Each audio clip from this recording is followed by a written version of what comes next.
Olá, eu sou a Mônica, você está no meu canal literário. O próximo livro é o melhor. Desde já eu peço, se você não é inscrito, clique no botãozinho para se inscrever. Ative também as notificações, assim, todas as vezes que eu lançar um vídeo novo, você saberá. Curta esse vídeo, comente também, deixa um recadinho aqui para mim. Se você gostar tanto assim desse conteúdo e quiser me ajudar no engajamento, compartilhe no Zap com uma pessoa amiga, aquela pessoa que você sabe que gosta de livro, de literatura e de programas culturais. Através dessa tua ajuda, através desse teu engajamento, meu canal vai crescer. Se você não me segue no Insta, segue lá, @mmonica_carneiro, assim mesmo, com 2 M's, com 2 C's. E entre outras coisas de minha rotina, eu falo sobre livros. Vou deixar na descrição do vídeo o meu Scooby, caso você queira me seguir nas outras redes sociais. Para quem tem acompanhado o conteúdo do canal, já viu que eu fiz a minha TBR final do mês de julho, 50%, em que eu falei um pouco sobre alguns livros que eu li no mês de julho, e nele eu fiz referência que iria deixar outra parte para depois, para o iniciozinho de agosto, quando eu finalizasse as leituras que eu tinha me proposto a fazer no mês de julho. E aí chegou esse dia.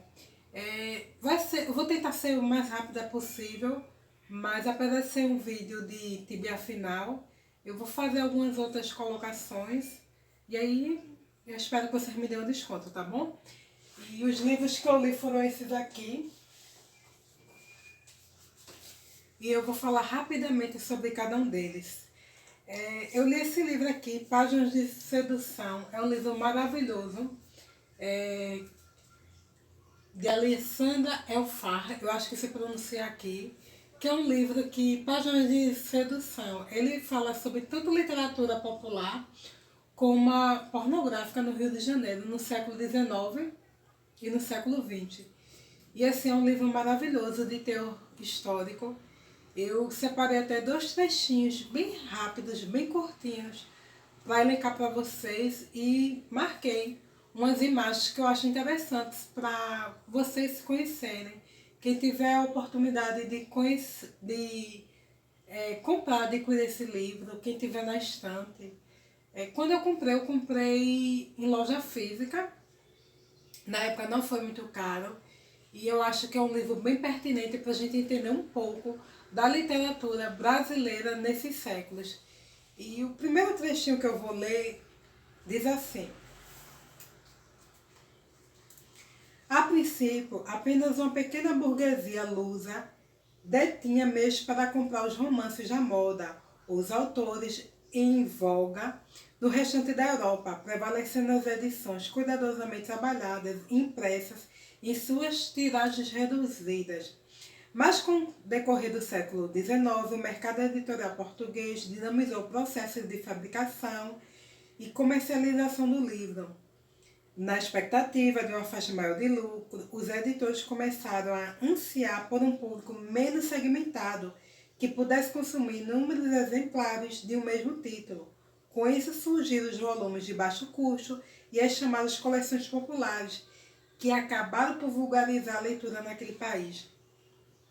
Que ele fala bem no início sobre essa questão da elitização da leitura, mas que aqui no Brasil, especificamente no Rio de Janeiro, depois, com o passar do tempo, foi modificando-se através de uma leitura mais popular.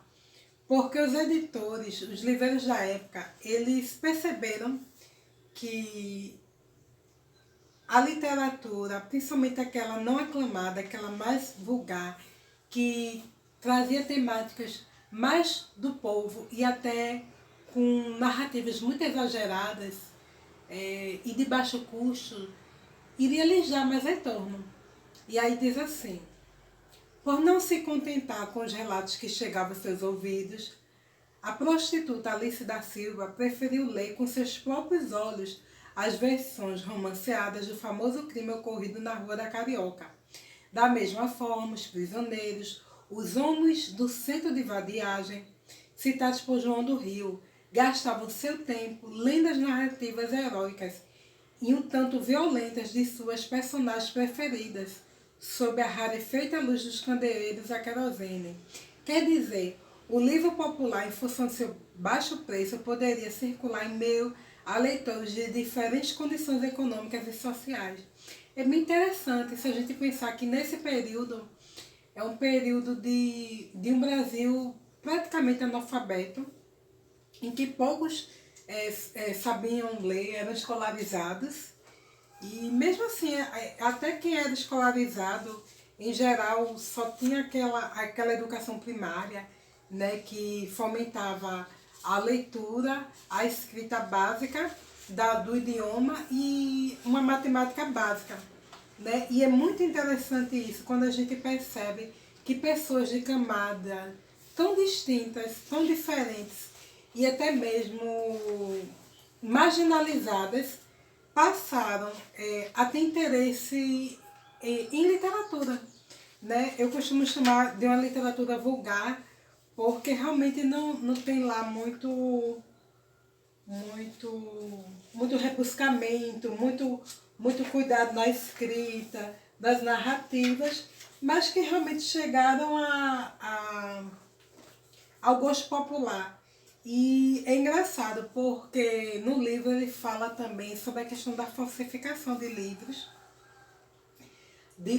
que na época já tinham sido livros de escritores muito conhecidos, muito afamados, e que esses editores muitas vezes passavam a perna em escritores, às vezes compravam um trabalho, mas não davam o direito autoral. E se a gente pensar no código da época, do Império, a lei dava muita margem a esse tipo de manobra.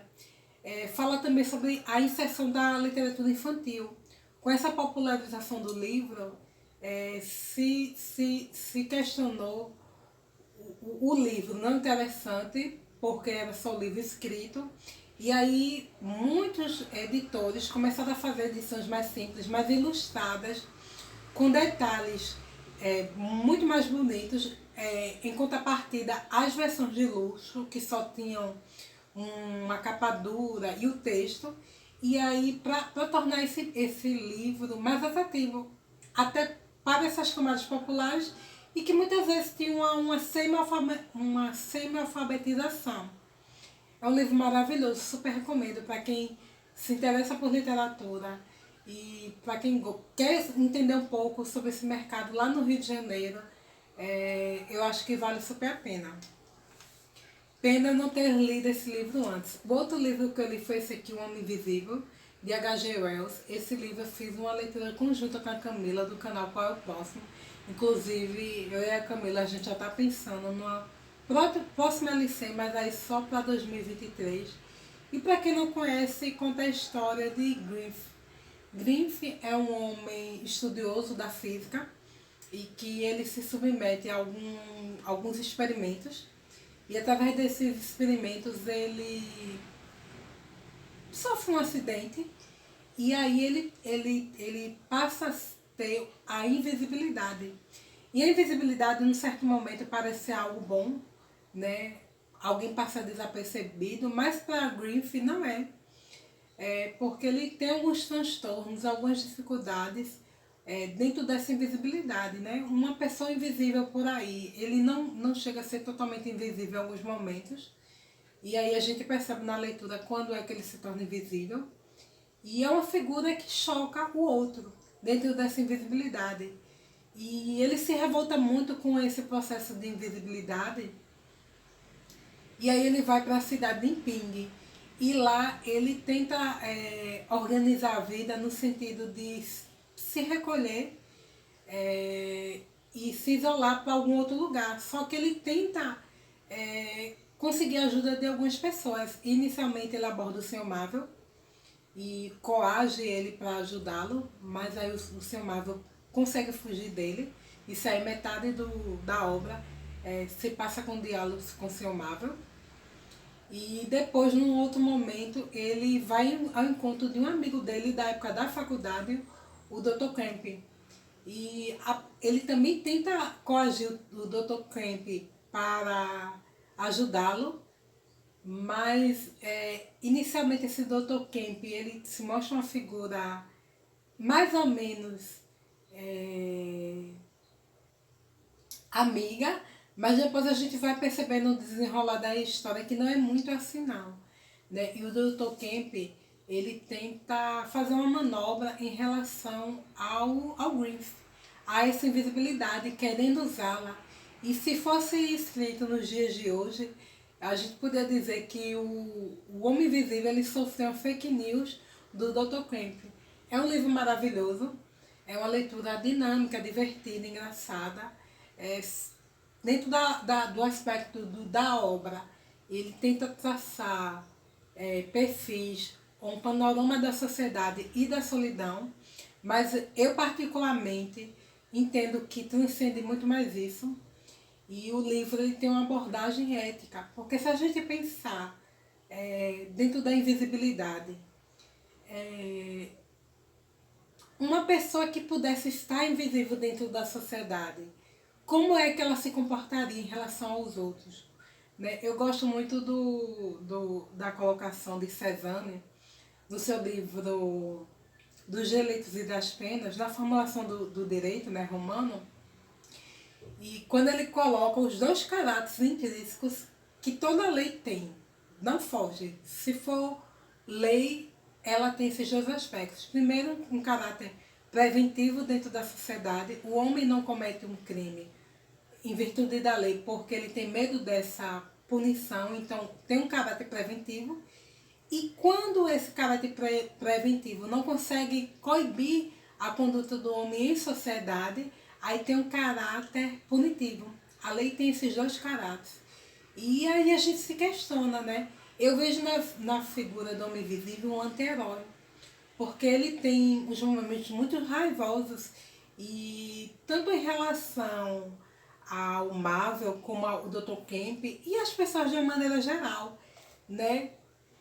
Eu vou ler um textinho que eu acho que um trechinho que eu acho que ilustra bem esse aspecto ético dentro da obra do Homem Invisível. Diz assim: Você incendiou a casa, exclamou Kemp. Incendiei a casa. Era a única maneira de cobrir meu rastro e sem dúvida estava no seguro. Deslizei os ferrolhos da porta da frente silenciosamente e fui para a rua. E eu era invisível e mal começava a perceber a vantagem extraordinária que esta invisibilidade me dava. Minha cabeça já estava repleta por planos de todas as coisas selvagens e maravilhosas que agora eu tinha impunidade para fazer. É quando o homem invisível ele se gaba dessa perspectiva de poder fazer o que ele quiser e sabendo que não ia ser punido. Confesso que eu não gostei do final. Eu pensava no final num desfecho diferente, mas eu gostei muito da leitura. E quero ler mais coisas de H.G. Wells. Eu acho que eu tenho um livro dele aqui ainda, em stand-by. Eu não sei se eu vou ler esse ano.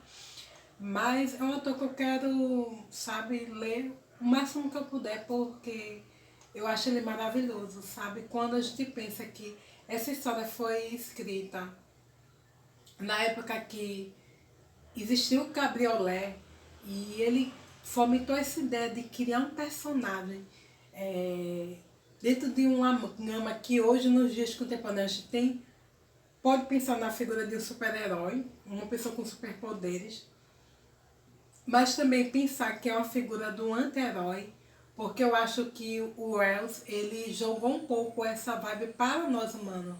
Por isso que eu acho que ele coloca a figura do anti-herói, porque se tivéssemos efetivamente esse poder real da invisibilidade, será que teríamos esse senso ético de conduta social? E eu acho que H.G. Wells ele é muito pertinente quando ele faz essas colocações. Super recomendo, se você estiver na estante, ler esse livro.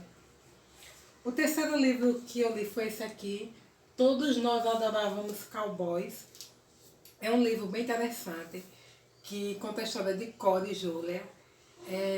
Desde já eu quero abrir um parênteses. É uma literatura LGBTQI+. E quando eu comprei eu não sabia, não imaginava. E a gente vê no desfecho das protagonistas isso. Mas eu acho que é um livro que não trata só disso. E a gente percebe nas narrativas uma leitura da vivência, dos dramas que elas viveram em família, né? Porque eu acho que é uma história muito de família, de falar sobre vivências, sobre dores, sobre silêncio, sobre coisas que estão em stand-by, sobre superação também, né? Elas viajam para o sul do Brasil e aí nessa viagem a gente vai ver esse desenrolar da história. Achei a escrita dessa autora muito interessante, bem fluida, bem gostosa. Talvez eu tenha interesse em ler outras coisas da autora. E eu queria fazer uma colocação em relação a ser uma literatura LGBTQI+, pelo seguinte. Eu sou cristã, sou batista, não tenho nenhum conflito com a minha fé. Acredito na Bíblia. A Bíblia, para nós batistas, é uma expressão real de vida. Mas eu sinto que às vezes eu não tenho um canal para falar de religião. Cito a minha fé, mas não, o foco não é esse. A religiosidade. Se fosse assim, eu faria um canal literário focado em literatura cristã.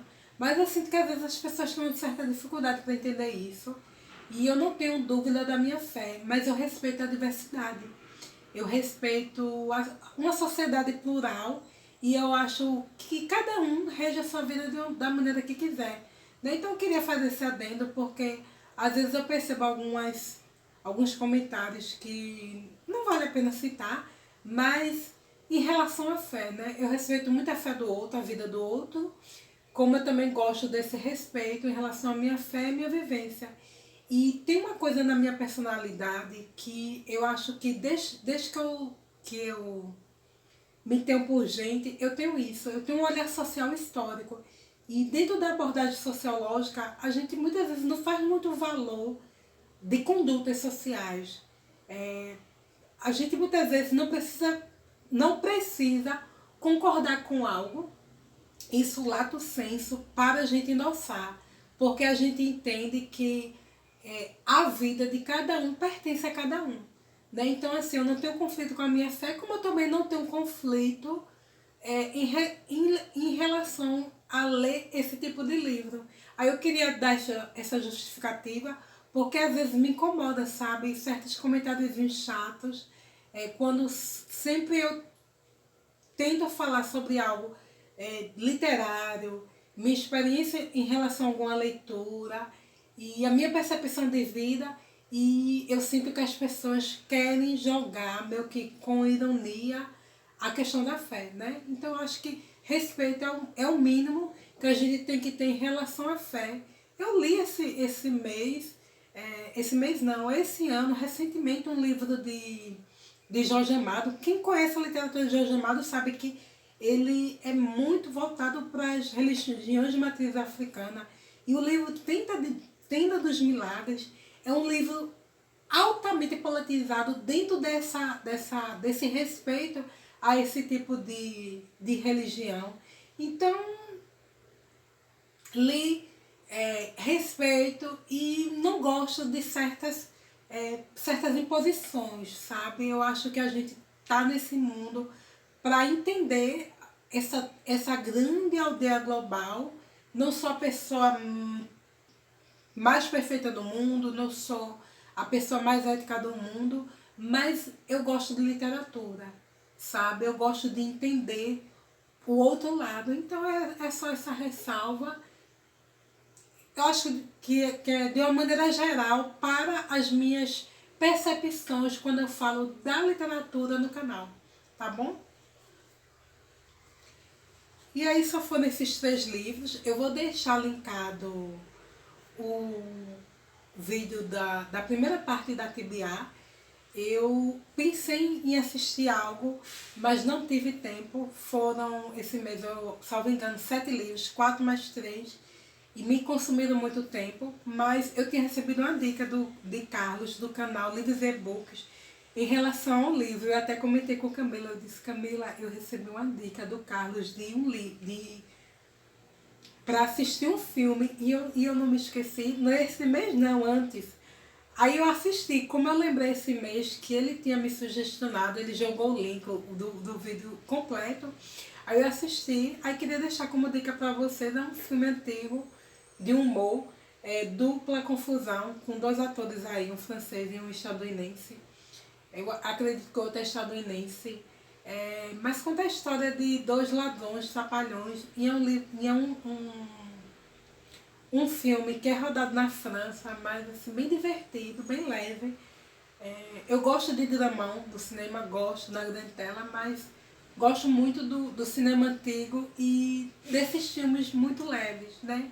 Eu tenho muita preguiça para assistir, mas eu tenho tentado me permitir. E aí eu tô feliz porque nesse mês de julho que passou, eu consegui assistir esse filme e sinto que agregou alguma coisa para minha vida. Nesse mês de agosto, meu canal estará fazendo 2 anos. E no dia 17. E eu quero fazer um adendo que eu não vou gravar agora pontualmente o livro, o vídeo de final, ou melhor, de aniversário do canal, o ano 2, porque esse ano foi um ano meio complicado para mim. Eu tentei há cerca de 3 meses atrás, há 3 meses atrás eu já estava tentando captar contato com editores e eu escutei muitos nãos, inclusive nãos de editores que no ano passado, no aniversário, me disseram sim. E eu respeito o posicionamento das editoras, ninguém é obrigado a nada, mas eu acredito muito no meu canal, acredito muito no meu potencial. Apesar das dificuldades que é visível no meu canal, às vezes de som, iluminação, não tenho edição, etc e tal. Mas é como hoje eu consigo gravar, a minha possibilidade real. Mas eu também não acho que comemorar 2 anos, ou seja lá os anos que forem de canal, seja necessariamente abrir várias caixas e mostrar vários livros. Mas eu consegui isso com a editora, que já está guardadinho. Depois eu vou dar um retorno à editora, que eu vou demorar um pouquinho com esse vídeo. E aí, também, pelo fato de eu não ter recebido de outras editoras, eu vou deixar em stand-by para eu mesma adquirir alguma coisa para fazer esse aniversário. E porque também vou segurar esse aniversário? Porque aqui em casa, particularmente, no início do ano, a gente já teve a partida da minha avó. E essa semana, especificamente ontem, meu pai partiu. E eu não quero muito falar disso, não é um desabafo de luto, mas é só para vocês entenderem. Hoje ele está sendo enterrado, eu não fui pro enterro, não fui da minha avó. É uma coisa minha, eu às vezes vou pro enterro, às vezes não vou. E eu não quis ir, e enfim, ele já partiu, né? E aí eu quero segurar um pouco, porque eu sinto que unboxing de aniversário a gente tem que estar muito feliz, a gente tem que estar plena. Eu não sou uma pessoa que gosta do vitimismo e me prender em dores, até pelas vivências que eu vivo, pela maturidade. Hoje eu sou uma pessoa muito dentro do que eu vivo, positiva. Eu sempre tento achar o lado positivo, não é felicidade Suzy, não é isso. Quem me conhece sabe, eu sou bem cascadura, mas assim, eu acho que a vida tem que ser vivida de maneira plena e a gente tem que se alegrar com hoje e viver bem o hoje. Então por isso eu vou segurar, não sei quando eu vou fazer. Também não estou em expectativa de receber presente, não é isso. Eu não sou acumuladora de livro e acho que nem tudo é ganhar, nem tudo é receber. Mas eu quero deixar para depois, realmente no momento que eu tiver mais ok, para fazer esse unboxing. Eu tinha marcado com amigas agora domingo, próximo a gente sair. Amigas que eu não vejo há quase 3 anos, porque são amigas que a gente não se vê desde a pandemia. E é mais ou menos isso, 2 anos e meio. E aí a gente cancelou, e aí elas disseram, Mônica, deixa para outro momento mesmo. E eu agradeço a compreensão, né? Porque não é que a vida pare, mas a gente, às vezes, para estar saindo, a gente quer estar num outro momento, né? Eu tinha saído recentemente, esse ano foi a primeira vez que eu saí para o centro de Recife, foi para doar livros. Tem um vídeo de desapego já desse ano. E aí eu vou segurar um pouco, né? E assim, porque eu quero deixar passar para estar num momento melhor para fazer esse unboxing, tá bom? Então era só essa explicação que eu queria deixar. Eu tenho, nesse mês de agosto, muito texto para ler. Quem acompanha o vídeo sabe, tem um calhamação aí para ler, tem umas LCs em andamento, peço um desconto. As meninas que estão com LC também em andamento, depois eu vou até mandar um áudio mesmo para elas, individualmente, para explicar, porque eu não sei como é que eu vou conseguir trabalhar essas leituras. Eu gosto da leitura, tem momentos difíceis para me ocupar, mas às vezes a gente não consegue ter uma celeridade. A gente estimula para manter a mente ocupada, para não se afundar no problema. Mas, mesmo assim, a gente tem uma certa dificuldade, né? Nesse final de semana partiu um poeta pernambucano aqui, Miró. Eu fiquei muito triste com sua partida. Inclusive, já fazia alguns meses que eu não tinha veiculado no meu projeto Chá e Poesia, que é poesia todo sábado. E engraçado, parece que eu estava adivinhando que Miró ia partir, porque eu não sei se é dia 12, 13. É um final de semana aí. Eu tinha já programado uma poesia de Miró, e aí ele partiu nesse final de semana. O Chá e Poesia, em geral, quando eu inicio o mês, eu já deixo tudo gravado, porque é um projeto de final de semana curto e pontual.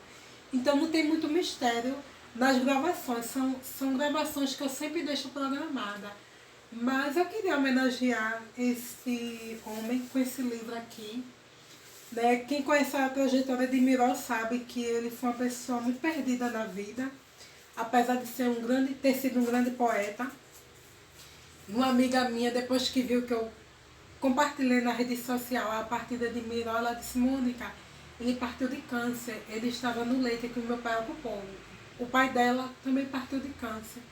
E eu estava obrigada, Carminha, pela informação. Também a gente não conversou muito a respeito. Ela trocou ideia porque sabe que eu era muito fã desse poeta. E a poesia que eu quero ler como despedida, tá?